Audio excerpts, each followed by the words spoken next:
Gary Russell Jr. calls out Adrien. Ah, man, you know, AB, Antarctica bitch, algebra books to a fight. And we gonna talk about it. What up, Fight World? It's your boy Ego, and I'm back with some more boxing. Make sure you smash the like button. Also, subscribe to the channel for the latest and greatest in boxing. If you want to become part of the gang, notification gang, please hit the bell icon. Shout out to the Super Chats, channel donations, the Venmo donations, the Cash App, and the Patreon family. We working. Head over to Patreon right now. The link will be in the description box of this very video. And you can hit the Patreon link, or you could go to the button that says join and become a YouTube channel member as well. These are great ways to tap in with me and become part of the extended Ego's Army family.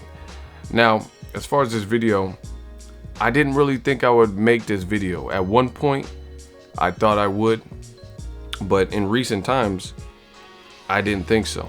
And Gary Russell Jr., he's called out Adrien Broner and says he's down to fight him. To my understanding, he says a catch weight maybe of 138, or like he's willing to basically go up to 140.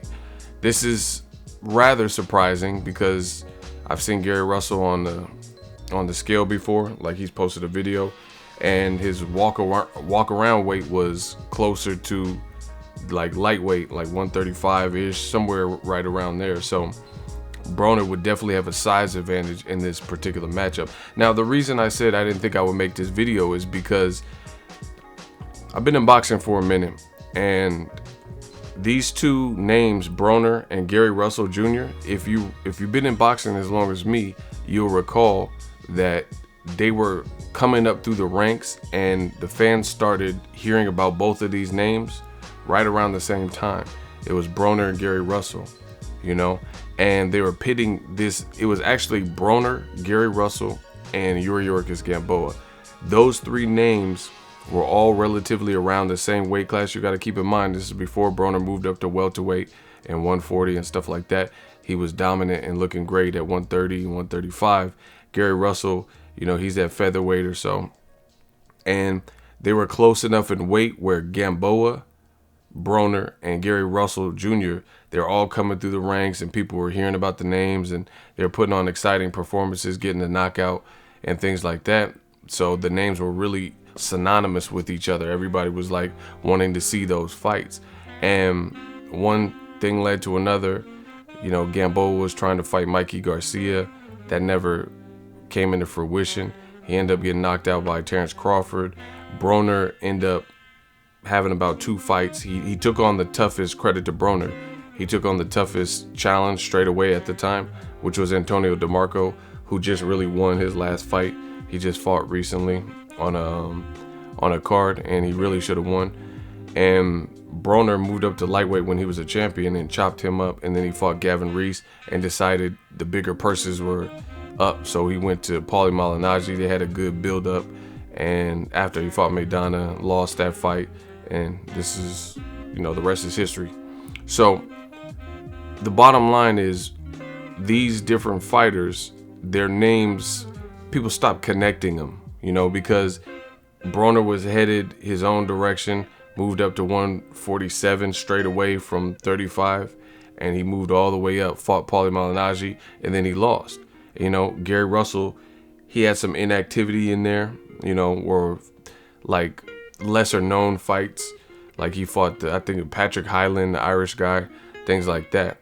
You know, he had Oscar Escandón, you know, some little fights like that. Gamboa ended up losing by stoppage to Terrence Crawford, and not necessarily look at the same. So it looked like they grew apart. Now we right back here. So I want you to know how long I've been in the game, and see all my day one boxing fans who remember that when Broner's name was, because they were all on HBO, you know, Gamboa, Broner, and Gary Russell. They were all on HBO. See, and this is funny too, because now you have such division in boxing. Everybody has their own date sometimes. Not now with the pandemic, but before, it was really HBO and Showtime. But now you got people stepping on each other's toes. Before the pandemic, stepping on each other's toes. You had double fights on the same date. Hopefully that stuff sorts itself out, and I think it will with the pandemic. So that is one good thing with this pandemic is I don't really foresee anytime in the near future major cards being held at the same time where the fans have to do what we've had to do in the past and flip the channel and try to watch both simultaneously, because with the pandemic, businesses have been hit, and they've been hit hard. And ultimately, if you see someone on that date in that slot, you probably got no choice but to respect it, because you're going to cut into your own sales. And with no crowd and live gate and merchandise sales and beer and concession, you'd be cutting into your own profit, if you know what I mean.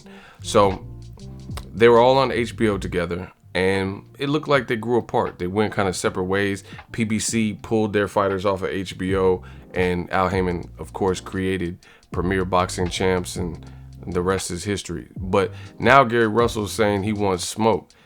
He's been calling out for a Lomachenko rematch. See, Gary Russell's kind of a boogeyman. Called out for a Lomachenko rematch. I never even really hear Lomachenko's team talk about that. He called out, I think he called out Shakur Stevenson. Don't quote me on that, but I'm pretty sure. He called out Gervonta Tank Davis, and he called out Devin Haney, and nothing's really materialized. So it sounds like he's willing to travel at this point in his career. He's willing to travel to get some smoke. And now he called out Broner. Now let me get to the quote that he said to Adrien Broner. Make sure you guys smash the like button. Also, go in the description to the ESPN Plus link, and it does help the channel when you guys click on that in a phenomenal way. ESPN Plus, they got a lot of original content, docuseries, archive of fights, boxing, and UFC. So it's a great way to, just be loaded with content. Link in the description. Get it as a standalone app where you can bundle it. ESPN Plus, Hulu, and Disney Plus, all three apps, one price, $12.99. So Gary Russell, he says that's what it's looking like. If somebody at 147 wants some bump, they can get it. AB at 140, he could get it. He knows what's up. Tell Adrien Broner he could get it too. We can move up. I'll meet these dudes at catch weights. Niggas is scared. They acting like suckers. Gary Russell, bro, he a bad boy. He talking about going to this. I don't even know who the last person. We've seen like Amir Khan jump up foolishly and fight Canelo, and Kell Brook foolishly go up and fight no guys like Golovkin and stuff like that. But I don't remember nobody that went from no featherweight and talk about they'll fight at 40 or 47. And he's not the tallest guy either, but he believes in his ability and his skill. Him and Broner would be a massive fight, especially post-pandemic. Broner is a great salesperson and a talker, and this will probably be the first time in a while for Broner that he's fought somebody that is smaller than him. You know what I'm saying? Pacquiao and him, actually I was surprised Pacquiao and him look pretty equivalent in terms of height and stuff like that. Broner probably, he got no neck, so he probably got a little bit more mass and stuff, but they both made weight. Jesse Vargas looked a little bit. So shout out to Gary Russell Jr. for getting it popping. This is a fight, again, I didn't think we would get to, based on all the circumstances and them going different ways in terms of weight and what was happening in their individual careers. But now, it's looking like it's back on the table. I think it's a crazy fight. Broner, again, he's a great showman. He has talent, fast hands. I also see Broner, it's hard to explain, but sometimes when there's two African-American fighters, there's like an inherent, almost rivalry and built-in competition. Not saying Broner versus anybody else is not motivated, but just watch, there's just a lot of tension and stuff. You watch his fight with Manuel Taylor, he started choking him and things like that. Sean Porter, there was some back and forth. Same thing, you look at like Sean Porter, Errol Spence, things like that, when two guys really want to prove themselves. And just the personalities too, Broner and Gary Russell particularly. I feel like the two personalities will clash and butt heads. So I'm looking forward to what's next, especially post-pandemic. We need us a good fight. We need a good fight. So let me know what you guys think. Can it happen? Will it happen? I don't know. But I think Gary Russell's just tired of waiting. I think he's about 32 years old. He's had some peaks, but he's also had some valleys in his career. He just beat the Mongolian dude, King Tug, Nyambiar, and I thought he looked real good in that fight. He started getting a little bit tired late, so it'll be interesting in a Broner fight because the Nyambiar dude was big for the weight class, but Broner is weight classes ahead of you. So with no acclimation, if he goes straight into something like that, then I wonder how he carries that weight and the weight of Broner's punches, and you know, just being in close quarters, clinching and things like that. That takes something out of you. So I can't wait. I don't know if it'll happen, but Gary Russell looks like he's tired of waiting and he's looking for the smoke. So somebody need to answer that call, you know. And if he's talking about from this weight to this weight, that means he's covering multiple divisions. So we got to see somebody. Devin Haney, Ryan Garcia, you know, Lomachenko rematch, AB, somebody. Some great fights out there. Let me know what you guys think. Gary Russell Jr., can he win at 140? Can he take on top names? Is this crazy of him to even call out Broner? Let me know what you guys think in the comment section. Drop all that in the comment section. As always, hate, comment, and subscribe. Till next video is Ego signing off.